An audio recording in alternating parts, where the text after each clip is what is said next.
The fluorescent lights in the hospital room hurt my eyes as I blinked awake for what felt like the 100th time. My name is Miranda Cole. I'm 31 years old, and 3 days ago I almost died at my desk because my sister thought tampering with life-saving medication would be funny. The doctors said I was lucky. Lucky that my coworker Amy noticed me slumping over my keyboard. Lucky that someone in our office knew how to check for diabetic shock. Lucky that the ambulance arrived within 8 minutes. I didn't feel lucky. I felt betrayed. I've been a type 1 diabetic since I was 12. 19 years of carefully managing my blood sugar, counting carbs, timing injections. 19 years of never missing a dose, never being careless. My insulin pen was always in my work bag, always labeled, always stored properly. It was as much a part of my routine as breathing. Until my sister decided it would make a great prank. The memory of that morning was fuzzy, but I remembered administering my usual dose before my 10 a.m. meeting. I remembered feeling fine initially. Then came the confusion, the trembling, the way my vision started to tunnel. By the time Amy was shaking my shoulder, asking if I was okay, I couldn't form words anymore. Diabetic ketoacidosis, the doctor had explained. My blood sugar had skyrocketed to dangerous levels because instead of insulin, I'd injected water, plain water. My body had gone into crisis mode, trying to process glucose it couldn't handle without insulin. Another hour, maybe less, and I would have been looking at permanent organ damage or worse. My phone buzzed on the hospital tray beside me. Mom calling, again. I'd ignored the last 7 calls, but I knew I couldn't avoid this conversation forever. Miranda, sweetie, how are you feeling? Her voice was overly bright, forced cheerfulness, masking obvious anxiety. I'm alive, I said flatly. No thanks to your other daughter. There was a heavy sigh on the other end. Honey, Vanessa feels terrible about this. She's been crying non-stop. She didn't mean for this to happen. It was just a silly joke that went wrong. A silly joke, that's what they were calling attempted manslaughter now. She swapped my insulin with water, Mom, my insulin, the medication that keeps me alive. I know, but she didn't understand how serious it was. You know Vanessa, she's always been impulsive, she doesn't think things through. She's 28 years old, I interrupted. My voice harder than I'd intended. She's not a child, she's a grown woman who has watched me manage diabetes for nearly 2 decades. She knows exactly what insulin does. She's seen me test my blood sugar 1,000 times. She's been there for the scary moments when my levels drop too low. She knows. My mother went quiet for a moment. In the background, I could hear my father's voice, low and murmuring, probably telling her to smooth this over, to make peace, to keep the family together. That was always their priority. Family harmony above everything else, even when one family member nearly killed another. Your father and I would like to come visit you, Mom said finally. And we think it would be good for you to talk to Vanessa. She wants to apologize properly. I leaned back against the pillows, staring at the IV line still attached to my arm. The sterile smell of the hospital, the constant beeping of monitors, the knowledge that I'd be dealing with the after effects of this for months, all of it made me tired in a way that had nothing to do with physical exhaustion. Fine, I said. Come tomorrow afternoon. Visiting hours are 2 to 6. I hung up before she could say anything else. The truth was, I already knew how this would play out. Vanessa would show up with red-rimmed eyes, mascara strategically smudged to show she'd been crying. She'd clutch my hand and sob about how sorry she was, how she never meant to hurt me, how it was just supposed to be funny. My parents would nod along, their expressions grave but ultimately forgiving. They'd tell me that family forgives family, that holding grudges only hurts everyone, that Vanessa made a mistake, but she's learned her lesson. And they'd expect me to smile, to hug her, to say it was all okay. But here's what they didn't know yet. I'd already spoken with the hospital billing department. I'd already reviewed my insurance coverage. I'd already done the math on what this prank was going to cost. 3 days in ICU, emergency treatment, specialist consultations, the works. My insurance would cover part of it, but my out-of-pocket maximum was $8,000. Except there was a problem with how this was coded, since it was caused by someone else's deliberate action, not a natural health crisis. My insurance company was investigating whether this should be filed differently. The hospital's initial estimate, the one sitting in my email inbox right now, was $47,283. $47,283 for a prank. My phone buzzed again. This time it was a text from Vanessa herself. Mir, I'm so sorry. I never meant for any of this. Please talk to me. I love you, sis. I stared at the message for a long moment. Just 2 weeks ago, Vanessa had borrowed $200 from me for what she called a temporary cash flow problem. She'd never paid it back. 3 months before that, it was $500 for car repairs. Before that, $1,000 to help with her rent. My parents always encouraged me to help her out. She's your sister, they'd say. Family takes care of family. I'd helped her over and over, because that's what good sisters do. And this was how she'd repaid me. I didn't respond to her text. Instead, I opened my laptop. Amy had brought it from the office along with some clothes, and started documenting everything. The timeline of events, the statements from coworkers who'd witnessed my collapse, the medical reports detailing exactly what had happened to my body, the doctor's notes about how close I'd come to permanent damage, and most importantly, I began gathering evidence of something I'd discovered the day before, something that made this whole situation even worse than I'd initially thought. Because Vanessa's prank wasn't random. It wasn't impulsive. It wasn't just a stupid joke gone wrong. She'd planned it, and I was about to prove it. The next afternoon, my hospital room felt smaller with all four of them crammed inside. Mom clutched a bouquet of grocery store flowers. Dad stood awkwardly by the window, hands in his pockets, and Vanessa sat in the visitor's chair, tissues already in hand, her eyes puffy and red. "Miranda, sweetheart," Mom began, setting the flowers on the side table. "We're so grateful you're okay. We've all been so worried." I nodded, keeping my expression neutral. "Thanks for coming." Vanessa leaned forward, her voice cracking. "Mir, I am so sorry. I don't even know what I was thinking. I saw a video online where someone pranked their roommate by switching their contact solution with water, and I thought, I don't know what I thought. I'm an idiot. I never meant to actually hurt you. It was a good performance. I'd give her that." The trembling lip, the way she twisted the tissue in her hands, the crack in her voice at just the right moments. Our parents were eating it up, their faces softening with sympathy. "A video online," I repeated slowly. "That's what inspired you?" "Yeah, it was stupid, I know. It was just supposed to be funny. You were always so serious about your insulin routine, and I thought maybe if something harmless happened, you'd see that you don't have to be so stressed about everything all the time." My jaw tightened. "So you thought nearly killing me would help me relax?" "That's not, I didn't think it would." Vanessa dissolved into sobs, and Mom immediately moved to comfort her, wrapping an arm around her shoulders. "Miranda, please," Dad said, his voice carrying that familiar tone of disappointment. "Your sister made a terrible mistake, but look at her. She's devastated. She's barely eaten or slept since this happened. We're asking you to find it in your heart to forgive her." I looked at each of them in turn. Mom stroking Vanessa's hair, Dad with his stern "let's be reasonable" expression, Vanessa peeking at me through her fingers, gauging my reaction. "Of course I forgive you," I said quietly. The relief in the room was palpable. Vanessa's head shot up, her eyes brightening. Mom actually pressed her hand to her chest, exhaling deeply. Dad's shoulders relaxed.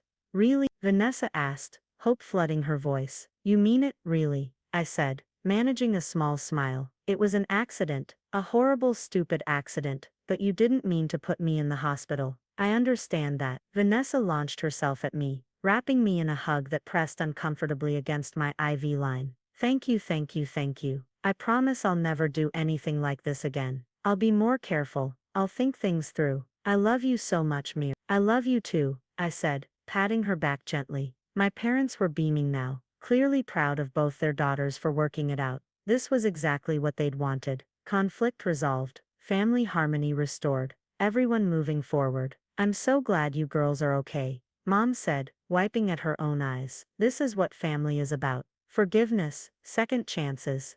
"Absolutely," I agreed. "We're family. We take care of each other." They stayed for another hour, the conversation shifting to lighter topics. Vanessa told me about her new job at the marketing firm, how her boss was already impressed with her work. Dad talked about his golf game. Mom mentioned the neighbor's new puppy. Everything felt normal, comfortable, like the past 3 days had been nothing but a bad dream. As they were preparing to leave, I reached for my phone. "Oh, before you go, I need to forward you guys something. Just some paperwork the hospital needs for their records." "Of course, honey," Mom said, gathering her purse. "Whatever you need." I pulled up my email and found the message from the hospital billing department, the one I'd received that morning with the updated cost breakdown. My finger hovered over the forward button. "The hospital wants to make sure all contact information is current." I said casually. So they're sending copies of all the bills to family members listed as emergency contacts. Dad nodded absently, checking his watch. Sure, we'll keep an eye out for it. I hit send. Okay, sent it to both of you. You should have it now. Mom glanced at her phone and opened the email. I watched her face carefully. It took about 3 seconds for her expression to change. The smile faltering, her eyes widening as she scrolled, her face going pale. Miranda, she said slowly, her voice barely above a whisper. What is this? Dad pulled out his own phone, frowning. What's wrong? Vanessa looked between them, confused. What is it? Mom's hand was shaking as she held up her phone. It's the hospital bill, the total cost of Miranda's treatment. The room went silent, except for the steady beep of my heart monitor. $47,000. Dad read aloud, the color draining from his face. There must be some mistake. No mistake, I said, my voice calm and even. That's what it costs when someone's prank puts you in intensive care for 3 days. Emergency treatment, specialist consultations, ICU room fees, medication, monitoring equipment. It all adds up. Vanessa's mouth opened and closed soundlessly, her earlier tears forgotten. But your insurance, Mom started. Will cover some of it, I confirmed. After the investigation into whether this qualifies as an assault rather than a medical emergency. Either way, my out-of-pocket costs are substantial, and that's not counting the lost wages from missing work, or the ongoing medical monitoring I'll need for the next several months to ensure there's no lasting damage. Dad sank into the chair Vanessa had vacated, staring at his phone like it might explode. $47,000. Give or take, I said pleasantly. The final bill might be higher once they finish processing everything. Vanessa finally found her voice, though it came out as a squeak. I don't have that kind of money. I know, I replied, meeting her eyes steadily. Neither do I. That's going to be a problem, isn't it? The silence in my hospital room stretched on, thick and uncomfortable. Mom had gone completely still, her eyes fixed on her phone screen like she was hoping the numbers would somehow rearrange themselves into something more manageable. Dad kept refreshing his email, as if the figure might change with each reload. Vanessa looked like she might throw up. This can't be right, Dad said finally, his voice hoarse. Insurance has to cover more than this. They have to. You'd think so, I said, adjusting my pillow behind me. But when the insurance company investigator came by yesterday, she had some interesting questions, like whether this was an accident or an intentional act. Because if it's intentional, it changes everything about how the claim is processed. It was an accident, Vanessa said quickly, panic creeping into her voice. I already said that. I didn't mean. That's the thing though, I interrupted gently. I've been thinking about that a lot over the past few days. Lying here, hooked up to machines, wondering how you managed to swap my insulin without me noticing. Mom's head snapped up. Miranda, what are you saying? I reached for my laptop on the bedside table, opening it to a folder I'd created. I'm saying that I started remembering some details, like how you were at my apartment 2 weeks ago, Vanessa. Remember? You said you needed to borrow my black dress for a date. So? Vanessa's voice had taken on a defensive edge. So I couldn't find my spare insulin pen for 3 days after that visit. I thought I'd misplaced it, even called the pharmacy to order a replacement. But then it mysteriously reappeared in my medicine cabinet right before you came over for dinner last Tuesday. Dad frowned. What does that have to do with? She needed time to practice, I said, looking directly at Vanessa. You had to figure out how to open the pen cartridge without breaking it, how to extract the insulin, how to refill it with water, so the weight felt right. That takes trial and error, doesn't it? Vanessa's face had gone white. You're being paranoid. I found your pen under your bathroom sink and put it back.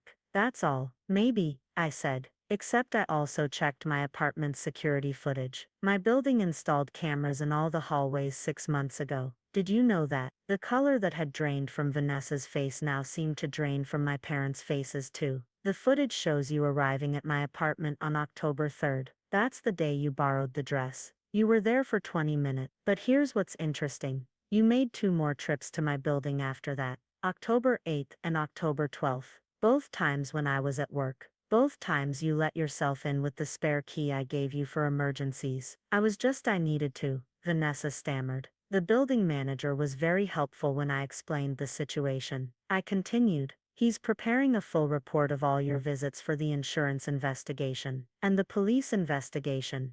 Police? Mom's voice came out as a whisper. I nodded. Detective Morris came by this morning. Apparently, when someone deliberately tampers with life-saving medication, it's not just a prank, it's assault, potentially even attempted manslaughter, depending on how the DA's office wants to proceed. No, Vanessa said, shaking her head frantically. No, no, no. Mir, please. I'm your sister. You said you forgave me. You said. I said I understood it was an accident, I corrected. But if it wasn't an accident, if you planned this, practiced it, then came to my home multiple times to set it up, that's not something I can just forgive and forget, is it? Dad stood abruptly. Miranda, you can't seriously be considering pressing charges against your own sister. I don't want to, I said, honestly. I really don't. But right now, I'm facing nearly $50,000 in medical bills for something that was done to me deliberately. The hospital needs to be paid. My insurance company needs to determine liability. And I need to figure out how to move forward with my life knowing that someone I trusted, someone I've helped financially for years, tried to hurt me. She didn't try to hurt you, Mom protested, but her voice lacked conviction. Then what was the goal? I asked. What was supposed to happen when I injected water instead of insulin? Did you think nothing would happen? Did you even bother to research what happens to a diabetic who doesn't get their medication? Vanessa was crying again, but these tears looked different, less calculated, more genuine. I didn't think it would be that bad. I thought maybe you'd feel sick. Maybe you'd go home early from work, and then you'd realize it was water, and you'd call me freaking out and I'd confess and we'd laugh about it, and laugh about it. My voice was sharper now. You thought I'd laugh about nearly dying. You're always so perfect, Vanessa burst out. Perfect job, perfect apartment, perfect health management, perfect everything. Everyone always talks about how responsible Miranda is, how together you have your life. I just wanted to prove you're not as perfect as everyone thinks, that you could mess up too. The room fell silent again. Mom looked horrified.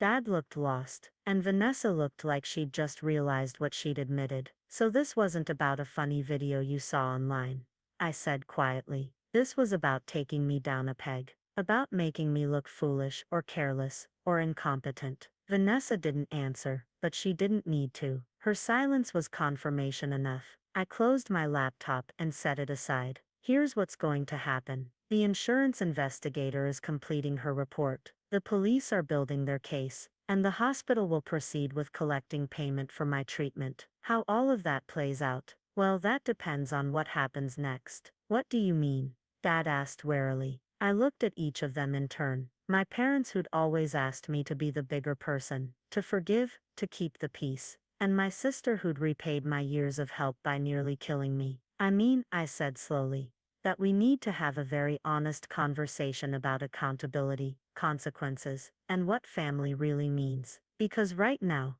I'm not sure we all have the same definition.